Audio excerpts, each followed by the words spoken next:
In this video, we're going to be watching the Lex Friedman podcast with Pavel Durov, right? So, and if anyone doesn't know who Pavel Durov is, this guy is the founder of Telegram and also VK, right? Which was Russia's Facebook, right? And in this video, we're going to be watching why Pavel Durov does not drink alcohol, right? Seek to minimize the negative effects of the outside world on your mind. You've written, quote, "If you want to reach your full potential and maintain clarity of mind, stay away from addictive substances. My success and health are the result of 20 plus years of complete abstinence from alcohol, tobacco, coffee, pills, and illegal drugs. Short-term pleasure isn't worth your future." Let's talk about each one of these. Alcohol. What's been your philosophy behind that? That one is quite easy. When I was 11 years old, my biochemistry teacher, he gave me this book he wrote. It was called The Illusion of Paradise. And there he would describe the biological and chemical processes that happen in your body once you consume this or that substance. It was mainly related to illegal drugs, but alcohol was one of these addictive substances that he covered. So it turns out that when you drink alcohol, the thing that happens is that your brain cells become paralyzed. They become literally zombies. And then next day, sometime after the party is over, some of your brain cells die and never get to normal. So think about it, if your brain is this most valuable tool you have in your journey to success and happiness, why would you destroy this tool for short-term pleasure? This sounds ridiculous. Yeah, in many ways, it's a poison we'll let in our body. But by way of advice, what advice would you give to people who consider not drinking? You know, a lot of people use alcohol to enable them to have a vibrant social life.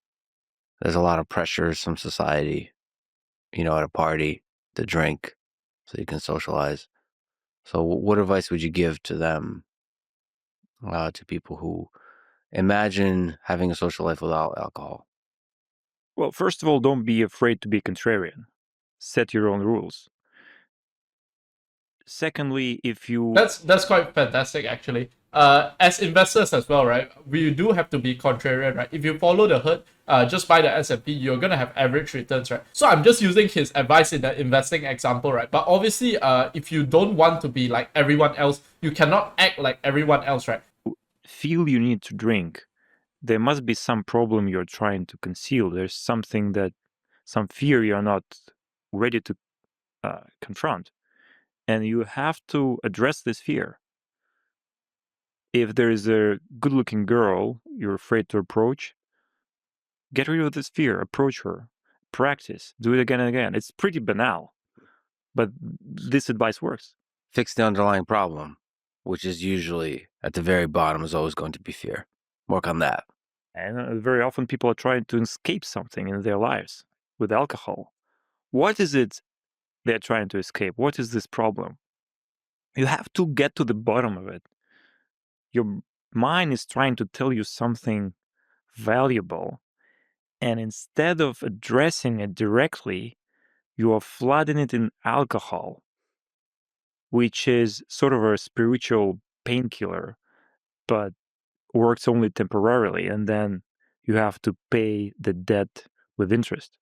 So what do you do? I mean, you've been in a lot of gatherings, a lot of parties. Is there some challenges to saying no? For me, not at all.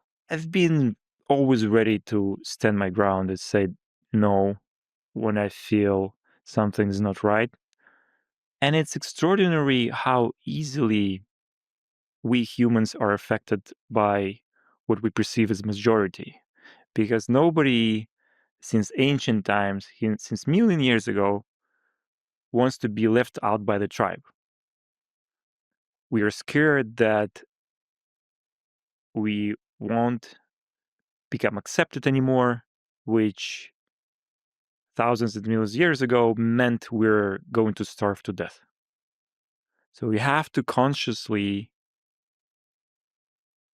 fight this inclination to be agreeable with everything that the majority imposes on you, because it's quite clear that many things that the majority, in many activities the majority is engaging in, are not bringing you any good. So that's another fear you have to face, going into a party and the fear of being the outcast at that party, of being different than others at that party, at that social gathering, in the crowd of humans, be different. That's a fear. That's the fear. And it's quite irrational if you think about it. It was something that made a lot of sense 20,000 years ago. It makes zero sense today. Because if you think about it, if you do the same thing everybody else around you is doing, you don't have any competitive advantage. And you don't get to become outstanding at some point in your life. Yeah, that's one of the things we talked about, sort of by way of advice, is if you want to be successful in life, you want to be different. Differently.